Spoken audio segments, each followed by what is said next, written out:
संसार में आदर और महिमा के योग्य कौन है? हम अपनी महिमा किसे देते हैं? दोस्तों, एक ईश्वर है जो आपका, मेरा, सारे मनुष्यों का रचने वाला है और केवल वही आदर और महिमा के योग्य है। परंतु जब मनुष्य ये महिमा परमेश्वर से हटाकर किसी और को देने लगता है तो इसका क्या प्रभाव पड़ता है मनुष्य के जीवन पर, समाज पर, उसके परिवार पर? दोस्तों, आइए इस अध्ययन में शामिल हो जाइए और जानिए कि जब हम ऐसा करते हैं तो उसका क्या प्रभाव परमेश्वर की ओर से हमारे जीवनों पर पड़ता है।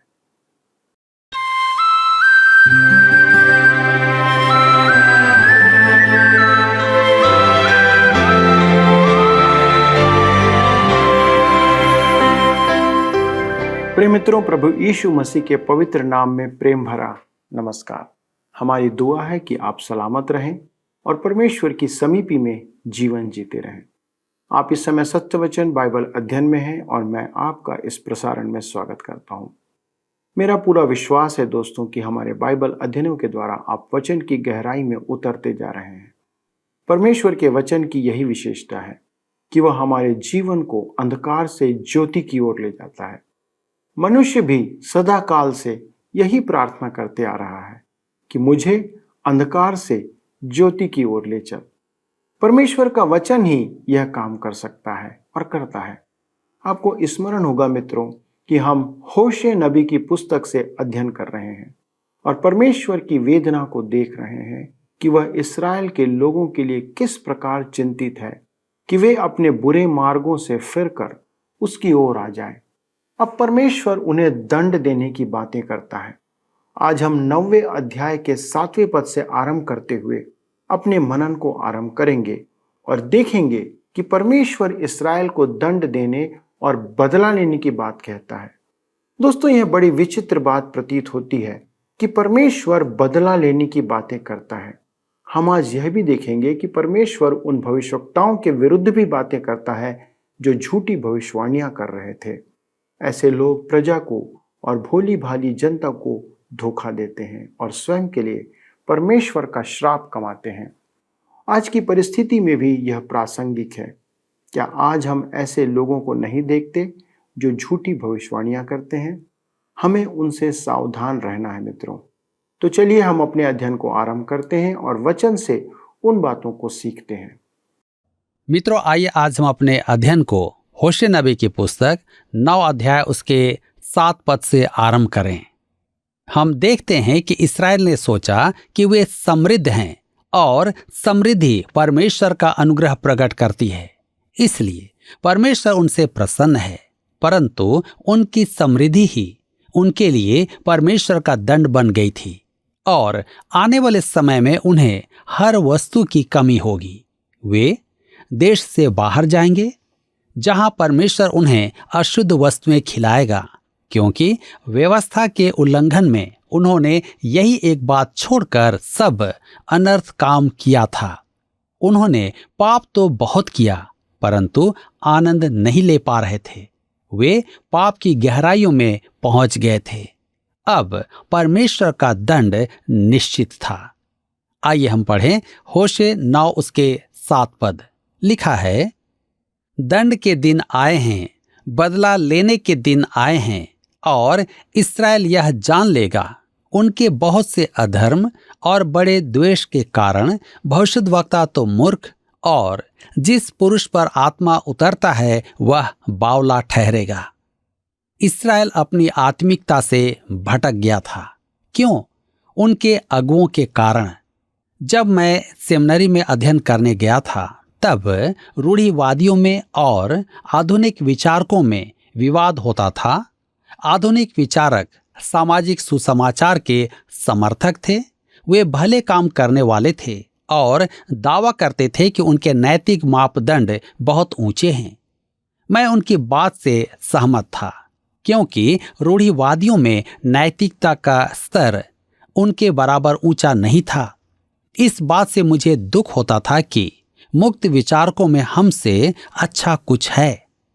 मैंने उन्हें ध्यान से देखा कि उनका नैतिक स्तर वास्तव में उतना ऊंचा नहीं था। होशे ने यह कहा और आप उसे दोष दे सकते हैं, भविष्यद्वक्ता तो मूर्ख ठहरेगा। एक युवक येल विश्वविद्यालय में पढ़ रहा था। वह एक विशिष्ट मुक्त विचारक पासवान था। वह नीति शास्त्र सिखा रहा था। वह सिखाता था कि देश के कानून से भी बड़ा कानून है। उस युवक ने सोचा कि यदि यह नीति शास्त्र है तो वह उसका अवश्य पालन करेगा, और इस शिक्षा के कारण वह आगे चलकर बड़ी परेशानी में पड़ गया। आज तो मुक्ति विचारकों का अपना नैतिक स्तर भी नहीं रहा है। मुझे एक पुलिसकर्मी ने बताया कि एक स्थान पर तो कलीसिया के युवक ही नशीले पदार्थ बेच रहे थे। होशे कहता है कि भविष्यद्वक्ता मूर्ख है। उसने देश को पथभ्रष्ट कर दिया है। रूढ़िवादी कभी कभी विचित्र सा लगता है, परंतु वह देश को मुक्त विचारों की सी हानि नहीं पहुंचाता है। मेरे मुक्त विचारक शिक्षक प्रसिद्ध प्रचारकों में से कुछ रूढ़िवादियों को निर्बुद्धि कहते थे, परंतु इन प्रचारकों की बातें आज सच सिद्ध हो रही हैं, और उन मुक्त विचारक शिक्षकों की बातें कदापि सत्य नहीं निकली। मेरे मित्रों, इस्राएल ने परमेश्वर से मुंह मोड़ लिया था, जिसके कारण परमेश्वर उन्हें दंड देने जा रहा था। उनमें आत्मिक विवेक था ही नहीं। आज हमें अनेक पत्र मिलते हैं और लोग विभिन्न धार्मिक पंथों से विश्वास में आ रहे हैं। हम पत्र पढ़कर अत्यधिक प्रसन्न होते हैं, परंतु प्रश्न यह है कि वे वहां फंसे कैसे थे। अज्ञानता और आत्मिक विवेक की कमी ही एकमात्र कारण है। परमेश्वर कहता है कि वह इस्राएल को दंड देगा, और यह हर एक देश के लिए चेतावनी है जो मसीही होने का दिखावा करता है।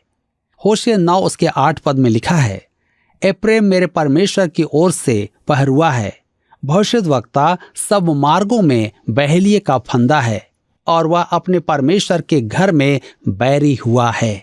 कहता है, एप्रेम मेरे परमेश्वर की ओर से पहरुआ है। इससे ऐसा प्रतीत होता है कि उस समय वहां कुछ रूढ़िवादी हठ धर्मी थे जो प्रजा को परमेश्वर के आने वाले दंड की चेतावनी दे रहे थे। लिखा है, भविष्यद्वक्ता सब मार्गों में बहेलिए का फंदा है। यह बड़ी कठोर भाषा है। आज किसी मुक्त विचारक से बातें करते समय मैं तो ऐसी भाषा काम में नहीं ले पाऊंगा। आज विचार व्यक्त करने की स्वतंत्रता की बात तो की जाती है, परंतु रूढ़िवादी को स्वतंत्रता नहीं कि अपने विचार व्यक्त कर सके। मुक्त विचार जहां भी हो फंदा ही हैं। वे मनुष्य को पथभ्रष्ट करते हैं। आज परमेश्वर का नाम प्रार्थना और आराधना की अपेक्षा कसम खाने में काम में लिया जाता है, जो परमेश्वर की निंदा है। होशे 9 अध्याय के 9 में लिखा है, वे गीवा के दिनों की भांति अत्यंत बिगड़े हैं, इसलिए वह उनके अधर्म की सुधि लेकर उनके पाप का दंड देगा। मेरे मित्रों, आपको अच्छा तो नहीं लगेगा, परंतु परमेश्वर दंड देना चाहता है, और इसमें यदि शब्द परंतु तथा और का स्थान नहीं है। होशे 9 उसके 10 में कहता है, मैंने इस्राएल को ऐसा पाया जैसे कोई जंगल में दाख पाए, और तुम्हारे पुरखाओं पर ऐसे दृष्टि की जैसे अंजीर के पहले फलों पर दृष्टि की जाती है। परंतु उन्होंने पोर के बाल के पास जाकर अपने को लज्जा का कारण होने के लिए अर्पण कर दिया, और जिस पर मोहित हो गए थे वे उसी के समान घिनौने हो गए। दाखलता और अंजीर इस्राएल के चिन्ह हैं और संपूर्ण धर्मशास्त्र में व्यक्त हैं। उन्होंने बछड़े की तो आराधना की, परंतु आहाब और इजेबेल ने बाल देवता की आराधना भी आरंभ कर दी थी। उन्होंने बाल देवता के हजारों पुजारी वहां रखे थे। होशे 9 उसके 11 में लिखा है, एप्रेम का वैभव पक्षी के समान उड़ जाएगा, न तो किसी का जन्म होगा, न किसी को गर्भ रहेगा, और न कोई स्त्री गर्भवती होगी। क्या आपने कभी बत्तखों का शिकार किया है? आप पूरी रात उनकी प्रतीक्षा में बैठते हैं और दिन तड़के ही कोई आकर बंदूक चला देता है। आप देखते हैं कि सब बत्तखें उड़ गई। एप्रेम की महिमा भी ऐसे ही चली गई। इस देश ने प्राचीन संसार पर गहरा प्रभाव डाला था, परंतु अब उसकी महिमा एक चिड़िया के समान उड़ गई थी। हम होशे 9:12 में पढ़ते हैं, चाहे वे अपने बाल बच्चों का पालन पोषण कर बड़े भी करें, तो भी मैं उन्हें यहाँ तक निर्वंश करूँगा कि कोई भी न बचेगा। जब मैं उनसे दूर हो जाऊँगा तब उन पर हाय। यह उनका एक और दंड था। परमेश्वर ने अब्राहम से प्रतिज्ञा की थी कि वह उसे प्रतिज्ञा का देश देगा और उसके वंशजों की संख्या अनगिनत करेगा, समुद्र की रेत के कण और आकाश के सितारों के बराबर। परमेश्वर ने तो अपनी प्रतिज्ञा पूरी की, परंतु उन्होंने पाप किया। इसलिए परमेश्वर कहता है, मैं उन्हें यहां तक निर्वंश करूंगा कि कोई भी ना बचेगा, कोई भी ना बचेगा। यह उस जाति के सर्वनाश की भविष्यवाणी नहीं है। परमेश्वर के कहने का अर्थ है कि परमेश्वर के लिए खड़ा होने वाला एक भी पुरुष ना होगा।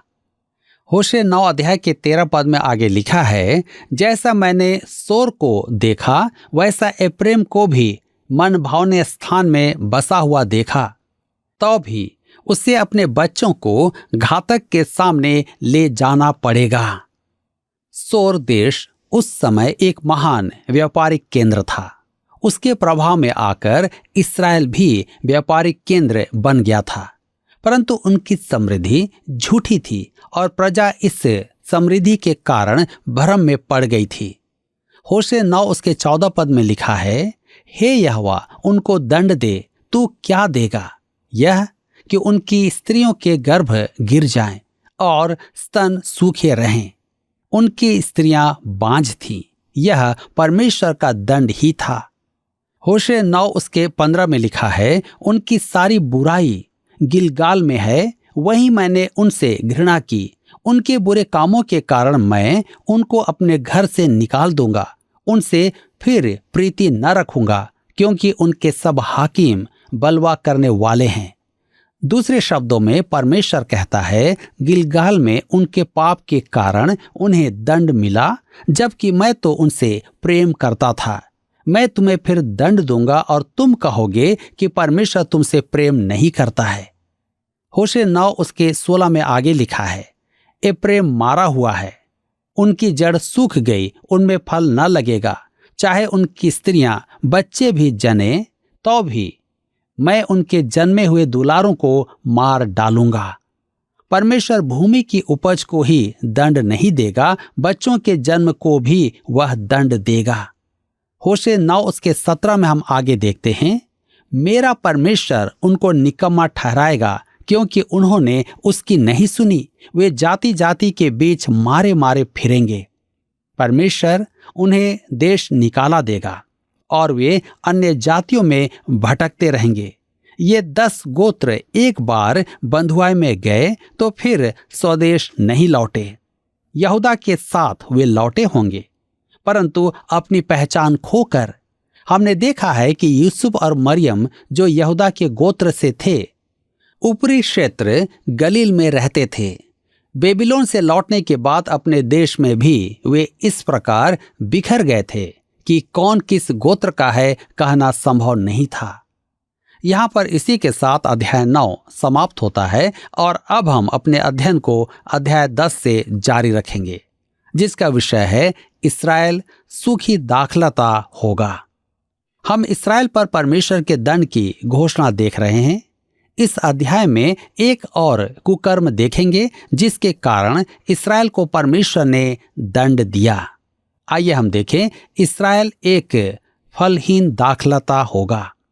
होशे 10:1 में लिखा है, इस्राएल एक लहलहाती हुई दाखलता सी है जिसमें बहुत से फल भी लगे, परंतु ज्यों-ज्यों उसके फल बढ़े त्यों-त्यों उसने अधिक वेदियां बनाई। जैसे जैसे उसकी भूमि सुधरी वैसे ही वे सुंदर लाटें बनाते गए। मेरे प्रियो, वह यह नहीं कहता है कि इस्राएल एक फलहीन दाखलता है। क्योंकि उस समय इस्राएल समृद्धि की चरम सीमा पर था। परमेश्वर ने उन्हें चेतावनी तो दी, परंतु वह अब भी उनके लिए अच्छा ही था। कहता है जिसमें बहुत से फल भी लगे, अर्थात वह एक ऐसी दाखलता थी जो अपने फल व्यर्थ गंवा रही थी, मनुष्यों के लिए अपने फल उत्पन्न कर रही थी। परमेश्वर ने इस्राएल को समृद्धि दी, परंतु उन्होंने परमेश्वर को समृद्धि का श्रेय नहीं दिया। उनका शहरी क्षेत्र भी बहुत विकसित हो गया था। समृद्धि के कारण वे अंधे हो गए थे और अपनी वास्तविक दशा को नहीं देख पा रहे थे। मेरे प्रियो, किसी देश को महान बनाने के लिए बाइबल आवश्यक है। कोई देश महान हो सकता है, परंतु स्मरण रखें, अनेक महान राष्ट्र आज मलबे का ढेर बने हुए हैं। क्यों? क्योंकि परमेश्वर ने उन्हें दंड दिया। कहता है ज्यों ज्यों उसके फल बढ़े त्यों त्यों उसने अधिक वेदियां बनाई। उनकी जनसंख्या वृद्धि के साथ साथ वेदियों की संख्या में भी वृद्धि हुई, अर्थात पाप बढ़ता गया। यूहन्ना रचित सुसमाचार 15 अध्याय उसके 1 पद में प्रभु यीशु ने अपने यहूदी अनुयायियों से कहा था, सच्ची दाखलता मैं हूं। वे अब तक यही सोच रहे थे कि यहूदी जाति के साथ उनकी पहचान का अर्थ था कि वे परमेश्वर के चुने हुए हैं, अतः परमेश्वर के साथ उनका संबंध अपने आप ही जुड़ जाता है। परंतु यह सच नहीं है। प्रभु यीशु अपने नाम के निमित्त एक जाति तैयार कर रहा है, अर्थात कलीसिया, उसकी देह जिसका वह सिर है। जब प्रभु यीशु ने कहा सच्ची दाखलता मैं हूं, तब उसके कहने का अर्थ था कि अब उन्हें मंदिर में जाने की आवश्यकता नहीं है। परमेश्वर के पास आने के लिए उन्हें प्रभु यीशु के द्वारा आना होगा। होशे 10 उसके 2 में लिखा है, उनका मन बटा हुआ है, अब वे दोषी ठहरेंगे। वह उनकी वेदियों को तोड़ डालेगा और उनकी लाठों को टुकड़े टुकड़े करेगा। कहता है उनका मन बटा हुआ है। वे परमेश्वर की उपासना के लिए पर्वों पर यरूशलेम जाते थे, परंतु साथ ही साथ वे उस सोने के बछड़े और बाल की देवता की आराधना भी करते थे। एक दिन परमेश्वर की आराधना तो एक दिन बाल देवता की आराधना। यही बात याकूब कहता है। याकूब की पत्री 1 अध्याय उसके 8 पद में, वह व्यक्ति दुचित्ता है और अपनी सारी बातों में चंचल है, अर्थात दोगली बातें करने वाला मनुष्य। मेरे मित्रों, आप रविवार को आराधना में तो गीत गाते हैं, आशीषों की बरकतें, परंतु सोमवार को अपने मित्रों के साथ परमेश्वर का नाम व्यर्थ लेते हैं। आप क्रोध में आकर परमेश्वर के नाम से सबको कोसने लगते हैं। ऐसे ही स्वभाव दुचित्ते मन के कारण इस्राएल परमेश्वर के दंड का भागी बना था। होशे 10 उसके 3 में हम पढ़ते हैं, अब वे कहेंगे हमारे कोई राजा नहीं है, क्योंकि हमने यहोवा का भय नहीं माना, इसलिए राजा हमारा क्या कर सकता है। वे उपहास करके कहते थे कि दक्षिणी राज्य यहूदा को देखो, उनके पास राजा है, परंतु वह किस काम का। उनकी मूल समस्या यह नहीं थी कि उनका राजा ईश्वर भक्त नहीं है, परंतु यह कि उनका मन परमेश्वर में नहीं लगा था। मेरे प्रियो, हमारी समस्याओं के लिए सरकार को दोष देना उचित नहीं, क्योंकि मुख्य समस्या तो हमारे मन के साथ है। होशे 10 उसके 4 में पढ़ते हैं, वे बातें बनाते और झूठी शपथ खाकर वाचा बांधते हैं, इस कारण खेत की रेघारियों में धतूरे के समान दंड फूले फलेगा। इस्राएल के अंतिम दिनों में वे बड़ी बड़ी बातें करते थे। आज रेडियो, टीवी, पत्रिकाएं हमें बहुत बातूनी बनाती हैं। बंदर भी मनुष्य से अधिक शोर नहीं मचाते हैं। हमारी चर्चाओं में 99.44% बातें तो सुनने योग्य नहीं होती हैं।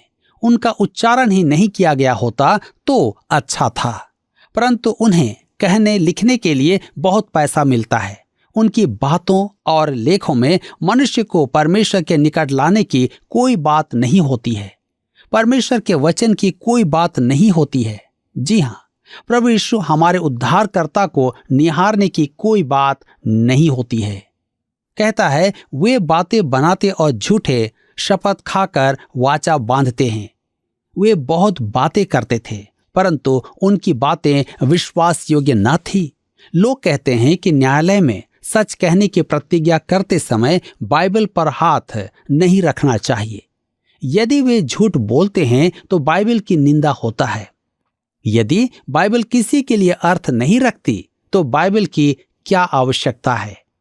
बाइबल पर हाथ रखकर झूठी कसम खाने वालों से मुझे घृणा आती है। झूठी वाचा बांधने के लिए कितने विश्वासियों ने कसम खाई है। कितने लोगों ने वेदी पर आकर परमेश्वर को समर्पण किया और कुछ ने तो अनेक बार किया परंतु उनके जीवन में कोई अंतर नहीं आया है। हम कितनी बार कहते तो हैं परंतु परमेश्वर से संबंध नहीं रखते हैं। कहता है इस कारण खेत की रेघारियों में धतूरे के समान दंड फूले फलेगा, अर्थात हमारे बगीचों में दंड उगेगा। होशे 10:5 में लिखा है, सामरिया के निवासी बेतावेन के बछड़े के लिए डरते रहेंगे और उसके लोग उसके लिए विलाप करेंगे और उसके पुजारी जो उसके कारण मगन होते थे उसके प्रताप के लिए इस कारण विलाप करेंगे क्योंकि वह उनमें से उठ गया है। कहता है बेतावेन, क्योंकि बेतेल में एक सोने का बछड़ा रखा हुआ था और दूसरा सामरिया में। अतः वहां के निवासी एक दूसरे से जलते थे कि किसका बछड़ा बड़ा है या अधिक सोने का है। अतः बेतेल का नाम बिगाड़ कर बेतावेन कहा जाता था। इसलिए आगे हम देखेंगे और उसके लोग उसके लिए विलाप करेंगे। उनके विलाप का अर्थ था कि वे एक दूसरे से स्पर्धा करना चाहते थे। जैसे आज एक मनुष्य कार खरीदे तो दूसरा भी खरीद लेता है। वे अपनी आराधना में बछड़े की पूजा में एक दूसरे को हराना चाहते थे। आगे हम देखते हैं कि उसके पुजारी जो उसके कारण मगन होते थे उसके प्रताप के लिए इस कारण विलाप करेंगे क्योंकि वह उनमें से उठ गया है। परमेश्वर कहता है कि उनके याजकों के गर्व के कारण उनका धर्म विलोप हो जाएगा और उनके द्वार पर लिखा होगा इसका क्या होगा। होशे 10:6 में लिखा है, वह यारेब राजा की भेंट ठहरने के लिए अश्शूर देश में पहुंचाया जाएगा। एप्रैम लज्जित होगा और इस्राएल भी अपनी युक्ति से लजाएगा। ये सोने के बछड़े अश्शूर के राजा के लिए उपहार स्वरूप ले जाए जाएंगे। सोने के बने ये बछड़े राजा के योग्य उपहार होगा। कहता है एप्रैम लज्जित होगा और इस्राएल भी अपनी युक्ति से लजाएगा। उनकी युक्तियां किसी काम की नहीं रहेंगी। होशे 10:7 में आगे लिखा है, सामरिया अपने राजा समेत जल के बुलबुले के समान मिट जाएगा। मेरे प्रियो, परमेश्वर स्पष्ट कहता है कि इस्राएल का राजवंश जल के बुलबुले के समान मिट जाएगा। यहूदा का राजवंश भी मिट जाएगा। क्या ही अद्भुत बात है परमेश्वर अपने लोगों से हमें सिखाता है। मित्रों, हमने देखा कि परमेश्वर इस्राएल के ऊपर सारे अभियोग लगा रहा है और लगाता है जो उन्होंने परमेश्वर के और उसकी आज्ञाओं के विरुद्ध किए हैं। परमेश्वर की सारी बातें सत्य थी और उनके पास उनका या उसका कोई उत्तर नहीं था। दोस्तों, मनुष्य के लिए यह बहुत ही विषम परिस्थिति होगी जब परमेश्वर उस पर दोष लगाए। परमेश्वर सच्चा है और वह किसी पर भी झूठा दोषारोपण नहीं करता है। आपने देखा कि परमेश्वर ने कहा कि उसने इस्राएल को ऐसे खोजा जैसे किसी ने जंगल में दाख पाई हो, अर्थात असंभव को उनके लिए परमेश्वर ने संभव कर दिखाया। वे किसी की दया के पात्र नहीं थे, तब परमेश्वर ने उन पर दया की। मित्रों, हमें इस बात को हमेशा याद रखना होगा कि परमेश्वर हमारे लिए वह कार्य करता है जो कोई नहीं करता। हमें अपनी योग्यता से बढ़कर वह सब कुछ देता है, पर परमेश्वर कहता है कि इस्राएल ने उस परमेश्वर को त्याग कर दूसरों की उपासना आरंभ कर दी। उनके सामने सब कुछ घटा था, पर फिर भी वे परमेश्वर को भूल गए। मित्रों, यह बात कोई भी मनुष्य सहन नहीं कर सकता, तो वह तो परमेश्वर है जिसने उनके लिए सब कुछ किया। आज हम परमेश्वर के प्रति कैसे व्यवहार को रखते हैं? क्या आपके जीवन में आप परमेश्वर के किए गए कार्य के लिए धन्यवादी बने हुए हैं? और क्या आप परमेश्वर की ही महिमा और आराधना कर रहे हैं, या फिर आपने वह स्थान किसी और को दे दिया है? आज हमारे लिए विचार करने का प्रश्न है। आइए हम प्रार्थना करें और सारी महिमा उसी परमेश्वर को दें। हमारे स्वर्गीय पिता, हम धन्यवाद देते हैं आपकी दया और करुणा के लिए, इन वचनों के लिए जो हमें सचेत करता, जो हमें सिखाता कि हमें आपके प्रति विश्वास योग्य बने रहना है। मनुष्य आपके उपकार को भूल जाता है, आपकी भलाइयों को वो नज़रअंदाज करता है और सोचता है कि वो सब कुछ अपने आप से प्राप्त करता है। परंतु प्रभु, आज का वचन हमें इस बात को सिखाता है कि हम उन सब बातों को स्मरण रखें, हम उन सब बातों में आपको महिमा दें जो आपने हमारे जीवन में किया है। सभी दर्शकों के लिए प्रार्थना है, आज उनके जीवन में आपका अनुग्रह बना रहे। प्रभु, उनकी आवश्यकताओं की पूर्ति आप करें। हम नहीं जानते प्रभु कौन किस परिस्थिति में है, किसकी क्या आवश्यकता है, किसके हृदय किन दुखों से भरे हुए हैं, कौन है जो आनंदित हैं। परंतु प्रभु, आप सब कुछ जानते हैं, उनके हृदय और मनों की प्रार्थना को आप जानते हैं। हमारी विनती है प्रभु, उनके मनों को आप सुनकर, उनकी प्रार्थनाओं को सुनकर उन्हें उत्तर दें, ताकि वे आपके आनंद में बढ़ते चले जाएं। धन्यवाद के साथ विनती यीशु क्रिस्त के नाम से मांगते हैं, आमीन। प्रिय मित्रों, आज के अध्ययन में शामिल होने के लिए धन्यवाद। अगले प्रसारण में इस अध्ययन को आगे बढ़ाएंगे। हमारा कार्यक्रम YouTube पर उपलब्ध है, कृपया वहां जाकर फिर से इसे देखने के लिए आप प्रयास कर सकते हैं। अगले प्रसारण तक परमेश्वर के अनुग्रह में बने रहें और उसी को सारी महिमा देते रहें। प्रभु आपको आशीष दे। आइए अब हम प्रश्न को देखें। पिछले प्रश्न का उत्तर है ए, मूसा। परमेश्वर द्वारा मूसा के साथ बांधी गई वाचा शर्त के साथ थी। आज के अध्ययन पर आधारित प्रश्न है, होशे के दिनों में किस देश के लिए कहा गया है कि वह एक महान व्यापारिक केंद्र था? ए, इस्राएल, बी, बाबुल, सी, सोर, डी, यूनान। मित्रों, इस प्रश्न का उत्तर हमें कल सुबह 6 बजे से पहले विकल्प ए, बी, सी या डी के साथ अपना नाम, पता, स्थान के साथ 9651433397 पर SMS या WhatsApp करें। क्या आपको यह कार्यक्रम पसंद आया? अभी हमें एक मिस कॉल करें और आप अगले विजेता हो सकते हैं।